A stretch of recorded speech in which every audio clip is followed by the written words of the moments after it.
गुप्त नवरात्रि ये साधना नहीं, आत्मा की परीक्षा है। गुप्त नवरात्रि कोई उत्सव नहीं, कोई पर्व नहीं।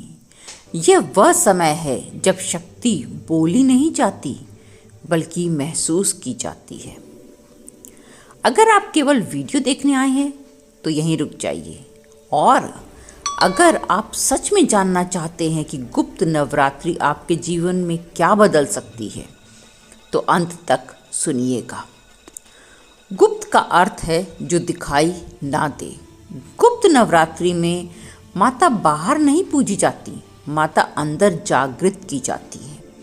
यही कारण है कि मंदिरों में शोर नहीं होता, ढोल नगाड़े नहीं बजते और साधक अकेला होता है, क्योंकि यहाँ आप और आपकी चेतना आमने सामने होते हैं।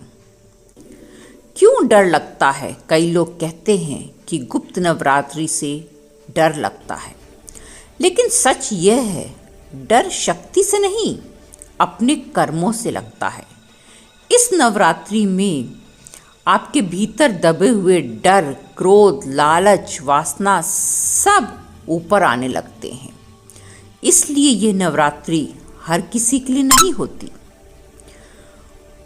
गुप्त नवरात्रि के दौरान ग्रहों का गोपनीय योग, अमावस्या का प्रभाव, चंद्र ऊर्जा अत्यंत तीव्र, जो सोचोगे वही कई गुना होकर लौटेगा। इसीलिए पुराने ग्रंथों में लिखा है, गुप्त नवरात्रि में मन भी मंत्र बन जाता है। क्योंकि गुप्त नवरात्रि में जो 10 महाविद्याएं होती हैं, वो प्रतीक नहीं होती, वो शक्तियां होती हैं। 10 महाविद्याएं मूर्तियां नहीं हैं, वे मानसिक अवस्थाएं होती हैं। जैसे काली समय का अंत, तारा चेतना का मार्ग, षोडशी आकर्षण नहीं संतुलन, भुवनेश्वरी सृष्टि की संरचना, छिन्नमस्ता त्याग, भैरवी अनुशासन, धूमावती शून्यता, बगलामुखी मौन शक्ति, मातंगी अशुद्ध में शुद्ध, कमला स्थिर वैभव। जो इन्हें बाहर खोजता है वो कभी नहीं पाता। गुप्त साधना क्यों गुप्त रखी जाती है? शक्ति को बताया नहीं जाता, क्योंकि नजर लगती है, ऊर्जा बिखरती है और साधना टूट जाती है। इसीलिए पुराने साधक कहते थे, जिसे मिली वह चुप रहा, जिसने बताया उसे नहीं मिली। रात 12 से 3 शून्य काल होता है, यही वह उत्तम समय होता है।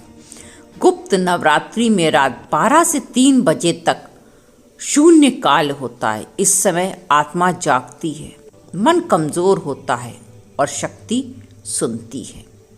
इस समय केवल बैठना भी एक साधना होता है। समान व्यक्ति के लिए सबसे गहरी साधना मंत्र नहीं, तंत्र नहीं, केवल उपस्थिति। एक दीपक, शांत कमरा, आंखें बंद, सांस पर ध्यान, मन में केवल यह भाव, माँ मुझे वह दिखा दो जो मैं नहीं देख पा रहा, यही पर्याप्त है।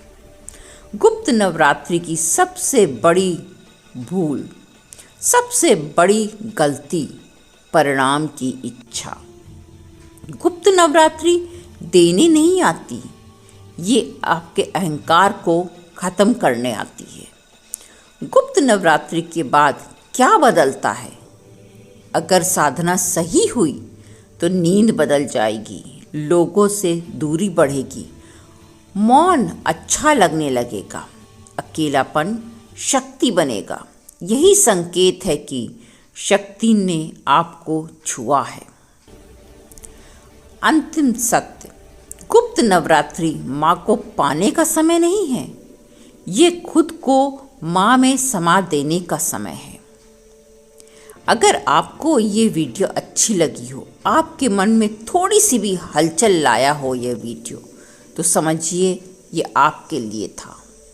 जय महाविद्या, जय शक्ति, जय माँ दुर्गे।